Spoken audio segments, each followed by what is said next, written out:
अस्सलाम वालेकुम स्टूडेंट। आज हम मैथ एक्सरसाइज 2.5 क्लास नाइन्थ का हमने 2.5 एक्सरसाइज से 3 सवालात लिए हुए। इस एक्सरसाइज में हमें यह बताया गया है लोगैरिथम का जो फार्मूला है वो यूज किया जाता है। Express the following logarithm terms x log a x log a y and log a z। अगर बेस आ जाए मुख्तलिफ किस्म की तो हम लोग का फार्मूला कैसे एडजस्ट करेंगे। हमने यहाँ 3 सवाल लिखे हुए, इन 3 सवालों को हम एडजस्ट करके देखेंगे। पहले वैल्यू में दिया हुआ है log a x y z, 3 base मुख्तलिफ आ रही हैं और ये आपस में मल्टीप्लाई हो रही है, क्योंकि हमें पता है कि इनके दरमियान में कोई साइन ना हो तो ये मल्टीप्लाई होती है। अब जब हम इसे सॉल्व करेंगे तो हम फार्मूला लगाएंगे। पहले हम फार्मूले की हेडिंग डालते हैं। अब देखें इसका जो फार्मूला बनता है वो इस तरह से हमारे पास होता है एम एन, पहले ये आया। अब हम इसको कैसे ऐड करेंगे, log a m plus log a n, और एक और formula log a m upon n। जब डिवाइड से ऊपर जाएगी रकम तो हमारे पास बन जाएगा ये log a m minus log a n, ये फार्मूला है। अब हम इसके तहत इस पूरी वैल्यू को सॉल्व करेंगे। तो जब हमने इसे सॉल्व किया तो log a x आ गया plus log a y plus log a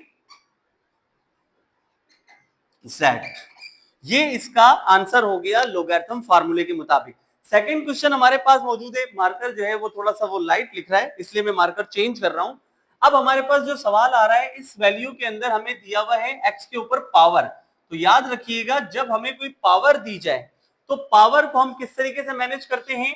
formula हम पहले ऐड कर देंगे यहां पर log a m plus log a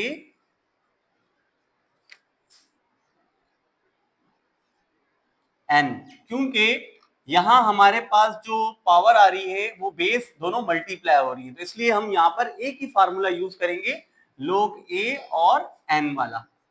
तो अब हमने ये यूज करना है इसको। याद रखिएगा जो भी पावर किसी बेस के ऊपर आएगी तो वो पावर हमारे पास किस तरीके से मैनेज होगी, वो पावर हमारे पास ऐसे मैनेज होगी कि हम पावर को log से पहले लगाएंगे।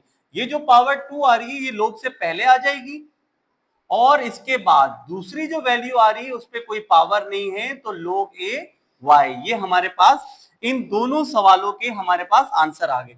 अब लास्ट क्वेश्चन हमारा मौजूद है, इसको अब हम सॉल्व करते हैं।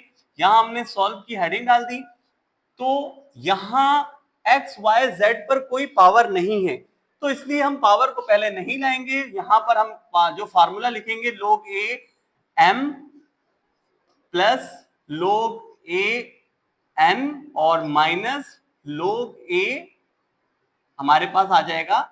हम यहां पर कोई और अल्फाबेट भी लिख सकते हैं, m n o कर सकते हैं, हम o लिख दें। तो तीसरा अल्फाबेट हमारे पास जो आ रहा है वो z है, तो हमने 3 अल्फाबेट को इसी तरह से मैनेज करना है। कैसे हम लिखेंगे देखिएगा गौर से, log a x plus log a y, ये दोनों आपस में मल्टीप्लाई हो रहे थे इसलिए प्लस हो रहे। अब तीसरी वैल्यू जो ऊपर जाएगी वो माइनस log a z, ये हमारे पास इस रकम का कंप्लीट आंसर होगा।